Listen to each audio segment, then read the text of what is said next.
Welcome back to SS Corner. Today, we are going to look at the topic of parts of map. So what do you mean by parts of a map? So we all know map, yes or no? So here, let us see what are the parts of a map. So now let us focus on the different parts.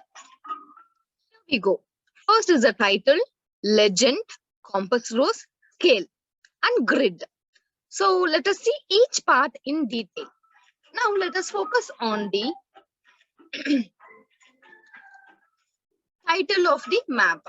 So title of the map explains what the map tells about, like whether it talks about the political, or it talks about the physical differentiation, or it talks about the climatic condition, or it talks about the different forms of landforms. So these things will be entitled as well. It will be showing the title as which continent or which state or which country it belongs, like whether it is an Indian map or political map or it is a world map, whatever it is. So next, let us see about map scale. So in each and every map, you can focus these types of scales. So we all know that in reality, the landforms are so larger than the maps. So here we have a small calculations below each of the maps, which shows the map scales. So this is how we can observe the map scale. Here we go with map legends.